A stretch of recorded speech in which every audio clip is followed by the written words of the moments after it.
This program airs statewide on California Public Television and is a California's Gold classic. This series is endorsed by the California Teachers Association, the California School Boards Association, and the California Library Association. Hello everybody, I'm Huell Howser, and here we are on a beautiful day right in the middle of Hollywood. In fact, Hollywood Boulevard is right out there. Now we have come to one of the most historic places in Hollywood. This is Grauman's Egyptian Theater, and this theater, when it opened back in 1922, had the distinction of being the first honest-to-goodness movie palace in Hollywood. In fact, it predated Grauman's Chinese Theater by almost 5 years. Now, this was the place, starting in the 1920s, where all the major stars would come in and out. They had all kind of world premiere movies here. This was a hotbed. Lots of activity here, and in 1922 they also discovered King Tut's tomb in Egypt. So the motif of this theater, the Egyptian motif, was very much the rage of the country. This was an icon in Hollywood. This was a hotbed of activity all through the 20s, the 30s, the 40s, the 50s, and then in the 1960s, for a variety of reasons, the theater kind of started to go down until in 1992, helped of course by a major earthquake, this theater literally shut down. It ceased to exist. It was literally falling apart. The Egyptian theater, for all practical purposes, was gone. But now, in 1999, the theater is back, thanks to a lot of people connected with the city of Los Angeles and an organization called American Cinematheque, which show a lot of art films and wonderful foreign films. The theater is back in all of its glory. In fact, it's as beautiful as it ever was. And this theater has become a real success story. It's an example of something that was here, went away, and has come back, which by coincidence just happens to be the theme of this particular adventure, because we're getting ready to visit 3 other places in California that were here, went away, and now have come back. And if you're curious about where we're going to go and what we're going to find that has come back, well, as always, you're invited to come along with us as we all continue our search together for California's gold.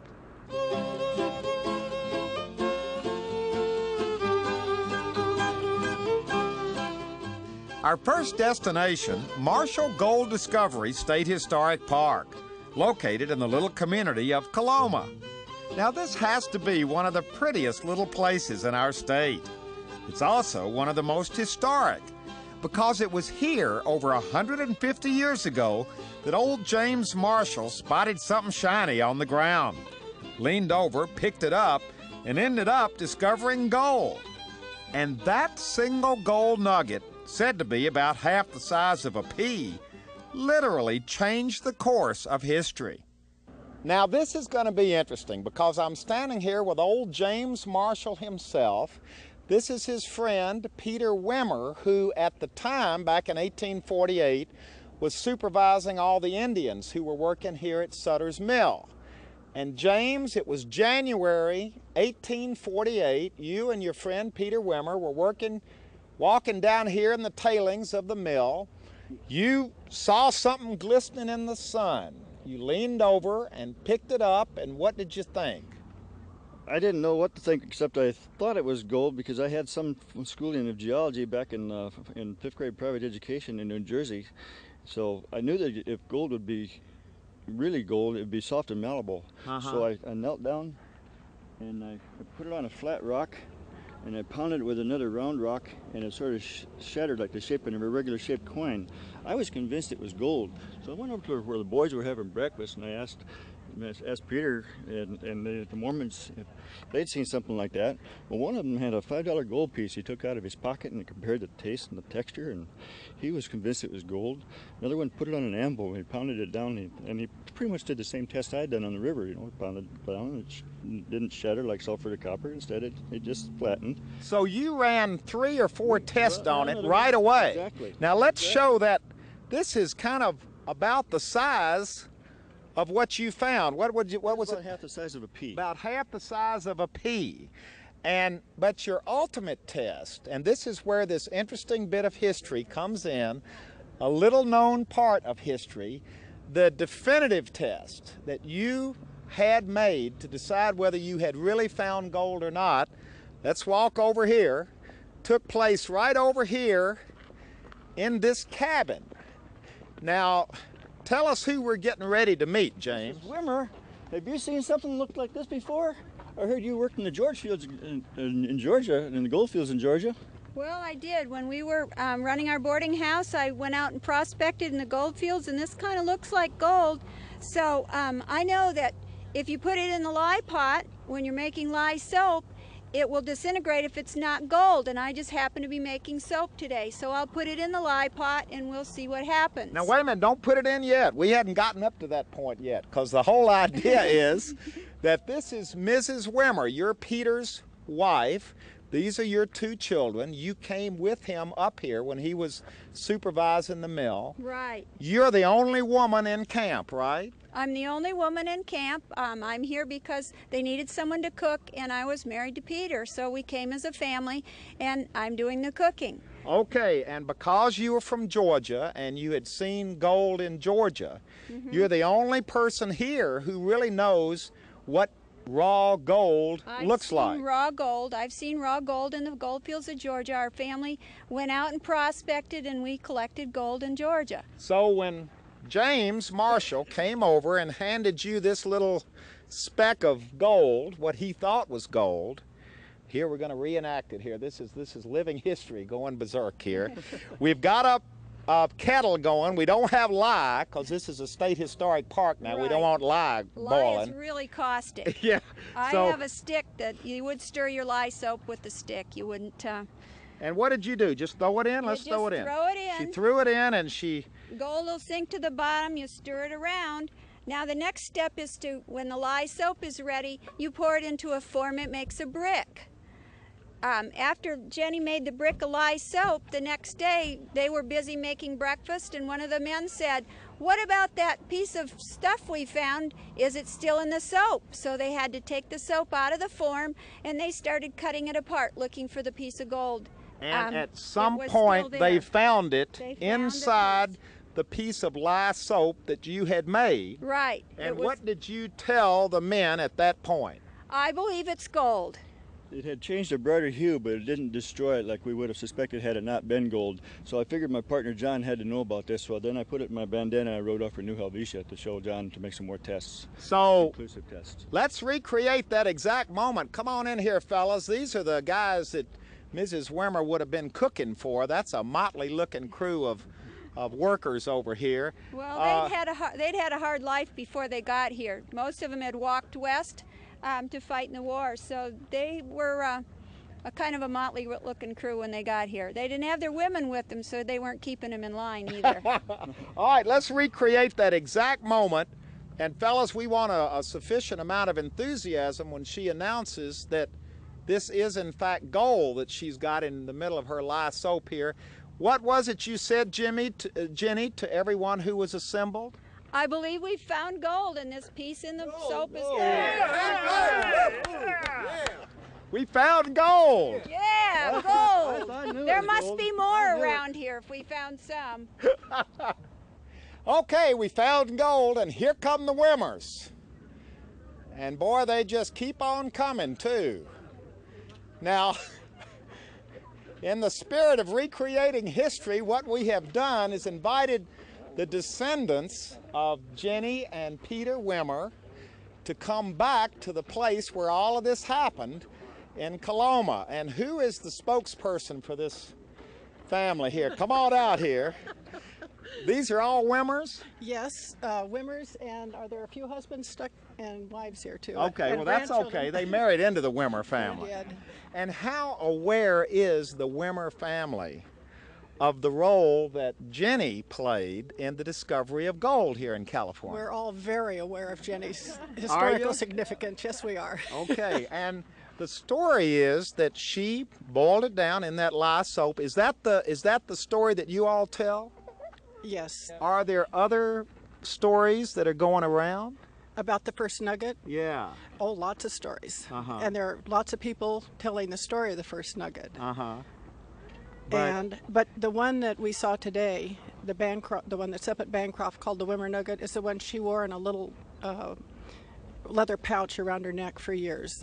And Marshal gave that to her. Okay, you gave that away. That was going to be our big secret. Come on in here. Here's the guy. You are the director of the Bancroft. I am. At UC Berkeley. That's right. And here is your security guy from the police department at UC Berkeley right. with his black satchel.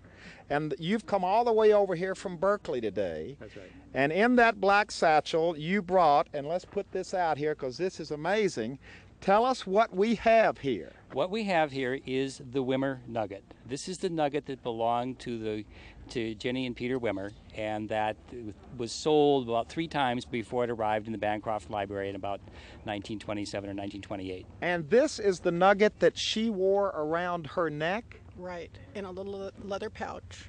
But now, was this the first piece of gold found in California up here at Sutter's Mill? There's where the controversy comes in. I knew there was going to be a controversy. Because there is my understanding is that the piece of gold that was first discovered was half the size of a pea. And this is bigger than a pea. This is bigger than a pea. Now, there is a piece in the Smithsonian Institution which the Smithsonian claims is the original first gold nugget. But I'm quite convinced that this is the nugget that Mrs. Wimmer boiled in the lye and that now, she had. Come over here, Mrs. Wimmer. You can tell. You remember what it looked like. You think that's it? Well, it looks like it could have a little lye even left on it. Maybe that's quartz mixed in. But yeah, it looks like the piece I wore around my neck and had in the lye pot. Really? Sure now, does. is this out for public display at the Bancroft? Yes, it is. And how is it identified in the case at the Bancroft? Well, we have a scrapbook with the original affidavits from Jenny and Peter Wimmer that swear that this is the original gold nugget that James Marshall gave to Mrs. Wimmer in 1848. And what do you think? I'm convinced that it is. Wow. Yeah. And you're convinced? Yes, I know it's true. And what about the Wimmer family? Are you convinced this is it? That's it. That's it. Too bad there wasn't more of that gold to spread around to the Wimmer family.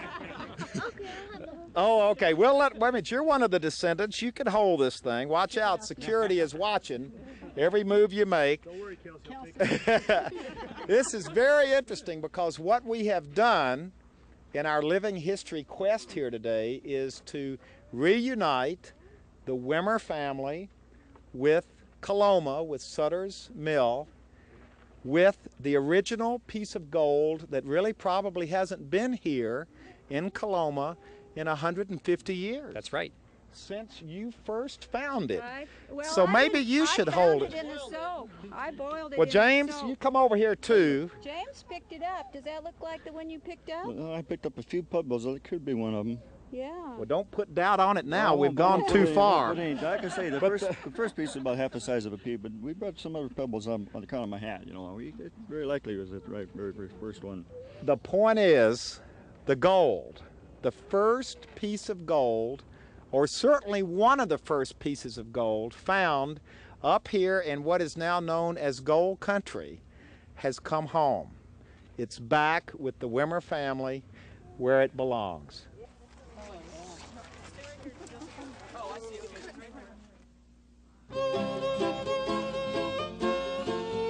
It's one of the richest agricultural areas in our state. Huge amounts of acreage, growing all sorts of things, from cotton to alfalfa to barley to fruits and vegetables. Located about halfway between San Francisco and Los Angeles, the southern San Joaquin Valley is a remarkable place, a real agricultural success story. Now, we've been invited to visit this area by Rob Hansen, who's a professor at the College of the Sequoias. He had heard that we were looking for examples of things that had once been here, had gone away, and had now come back. And after meeting up with him on the side of the road, we followed him down a couple of miles of dusty road to the place he wanted to take us. And when we got there, we were in for a real surprise. Well, this is very exciting. We are actually walking out in this water because this is very historic water. What this isn't, though, is a real lake, right? Well, it's a lake basin, and in unusual years, very wet years here in the valley, this fills up with water again. And this is the first time since 1983 where there's been so much water that's come down into the valley that they've had to turn it loose out on this farmland in the old Tulare Lake bed. Tulare Lake. That's right. That's what this was. What's Right. the history of Tulare Lake? Well, it's hard to imagine for most Californians because many people don't travel through this part of the state. But there was in historic times up until 1898 was a body of water out here that was very broad but very shallow. Now, how big are we talking about? Well, the average dimension given prior to settlement was about 760 square miles. 760 square miles. Right. So it was a huge lake. It was the standard line given is that it was the largest freshwater lake in surface area this side of the Great Lakes, this side of the Mississippi. You know, when you look at maps of the U.S., Salt Lake is there, but that's a salty lake, and the lakes that are in our desert are also salty lakes. But Tulare Lake was a big, broad, very, very shallow freshwater lake here in the Central Valley. And in the early years, the Native Americans would be out on this lake fishing. Sure. We're not seeing that today, but the shore of the lake was fringed with a marsh vegetation of a plant called tule. That's the plant that gives the lake its name. The proper pronunciation is probably Tulare. And the tules that grew around the lake were what they made their watercraft out of. They were called tule balsas, and the tule stems are very buoyant, and they could literally paddle miles out into this lake to fish, to hunt for ducks. These were very buoyant watercraft that they used. All right, here's the tip-off. Here's it looks like the way Louie's been shooting it, that we're out in the lake, that there's a lake here. Sure. But now we'll give it away. We're actually at the end of a road here. This road goes right down here. There's a stop sign right over there. We're actually in an area that has been flooded. Sure. Yeah, we're on Pueblo Avenue, just west of the town of Corcoran, and just like when the area flooded in 1983, all this land here went underwater and roads are closed, and as of right now, there are about 100 square miles of farmland underwater out here. About I can't compute it exactly, but it's over 10 miles on a side, so there's over 100 square miles of farmland flooded right now. So basically, in a nutshell, what happened was this lake was here for hundreds of years. Sure. And then it disappeared in... Since settlement, since Western settlement, since the 1850s. It just disappeared. It shrunk and finally went away. Right. As we began doing farming along the east side of the valley, the water that used to flow across to fill this lake, we began using that water for irrigation on the east side, and as we took that water out to use for all the crops on the other side of the valley, the amount of water coming here decreased until the lake eventually disappeared. By 1898 was the first year of record where it was gone. Gone completely. Before the turn of the century, before dams, levees. That's right. All those things. This was just sort of like slowly turning off the tap, and so as a functioning natural system, it's been gone for just a year short of a century now. Well, it was gone, but now it's back. That's right. Which is a real testament to Mother Nature and the power of nature and of water, that this much water could be back again. Yeah, it is. It's since I've been in the valley, this is the second big flood. 1969, to many of the locals, was the big flood, but then in 1982 and 83, that was when we had our record rain and snowfall in California history. And when that occurred, this thing covered 160 square miles, and that had, you know, devastating impacts on all the farming operations out here, just as this will do now probably for a year. There will be no crops on this. So this is actually, when this dries out, this is all farmland. That's right. Active, That's growing farmland. That's right. It's mostly cotton and grain like barley and safflower and seed alfalfa. Those are the four main crops out here on the lake bottom. Is that a farm building out there? It's a cotton gin. As far as I know, it hasn't been operational for a while. That was one of the buildings that also got flooded in the '83 flood. Right now, it's probably about the only place you could find any bass out here. It's about the only shade. The fishermen tell me that that's probably the only place where there's many fish in one spot out in the lake right now. Well, there wouldn't be fish here because this isn't normally a lake. Well, the way it works, because these waters are coming from the foothills of the Sierra, once the dams begin making releases, any of the fish up in those streams come in here. There's already minnows and tadpoles in here and smaller fish, and depending on how long the water stays here, they'll reproduce, and there will be a fish population of some size in here. What's interesting, though, is that we are literally recreating. We are standing here now and looking out at what the Native Americans and the early citizens of California, the early settlers, would have seen if they had been in this section of the San Joaquin Valley. That's right. We're actually far enough out from the old lakeshore that we would probably be underwater with the original lake. We're quite close to the deepest part of the lake here, but the actual shore would have still been some miles back to the east of where we are right now. Is that because this is a very low part of the state? This is a natural place for water to come. Right. Many people talk of the Central Valley as being just two parts, the Sacramento Valley and the San Joaquin Valley, but this southern part of the San Joaquin is truly a separate hydrological basin. It's low enough, and for a number of reasons, the waters, rather than making their way to the delta, these waters originally formed into this big freshwater shallow lake here. You know, it's hard to describe what this feels like, but to stand here and realize that this is all farmland, that this was once a lake, and then to get the feeling of what it must have been like here in California on this spot hundreds of years ago, it really is, in a way, kind of a moving experience, isn't it? It's hard to imagine, and unfortunately it changed so fast that we don't have very many detailed descriptions of what it was like in its early state. Much of what we have available in the historic record are sort of, you know, little stories in newspapers and things passed down through families, but there was never any sort of thorough study of the lake as people took it for granted. They thought it was always going to be here.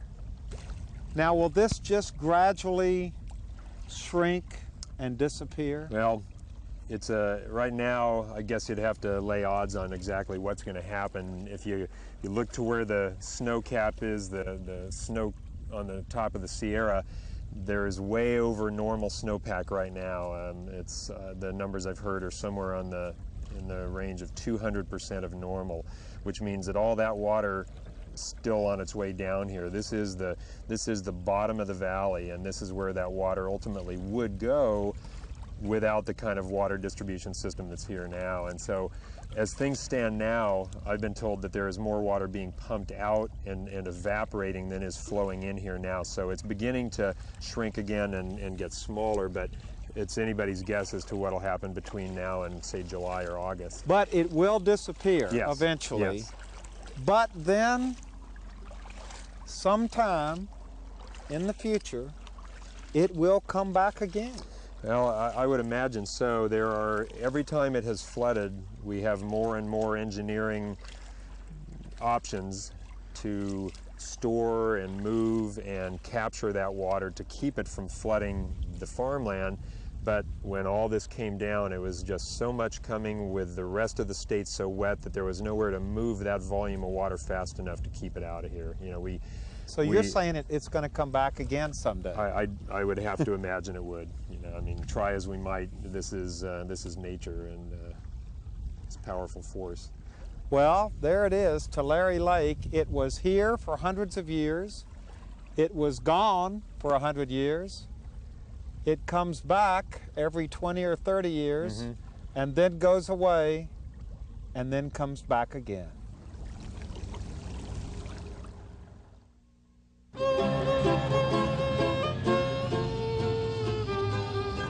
Well, we end our adventure here in downtown Los Angeles on Angel's Flight. Now, Angel's Flight started back in 1901. It was the dream of Colonel Eddy, and he established this little railroad. It was billed the shortest railroad in the world. It's a funicular railroad. It ran until 1969. It was a fixture here in Los Angeles. People used to ride up and down Bunker Hill on this little Angel's Flight, and everybody in the city of Los Angeles loved it. In 1969, because of redevelopment, Angel's Flight was dismantled and put in storage, and the city promised that it would be back in a few years. Well, that few years turned into 25 years, because it wasn't until 1996 that Los Angeles's beloved Angel's Flight returned to its proper place in the texture and fabric of this city. But Angel's Flight is a perfect example of something that was here, went away, and has come back. And I hope you've enjoyed our particular adventure as we've traveled all over California in search of other such things. We visited the Egyptian Theater, we visited Tulare Lake, which has come back and now it's gone again, and of course we saw the old Wimmer Nugget, which came back to COLOMA for a day. That's it. I hope you enjoyed our adventure. Angel's Flight is emptying out. We're leaving too. But as always, you're invited to join us again next time as we continue our search together for California's gold. Come on, the train's heading up. We're getting off. Okay. Goodbye, everybody.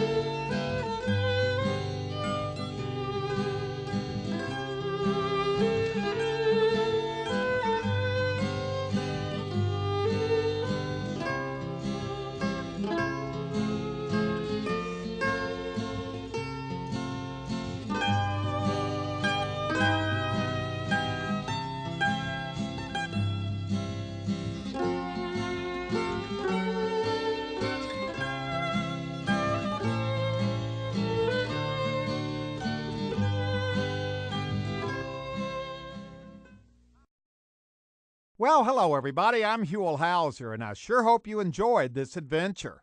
If you'd like to see it again or share it with your family or friends, or perhaps donate a copy to your local school or library, it's available on video cassette and on DVD. All you have to do is call 1-800-266-5727, and we'll be glad to send it to you right away.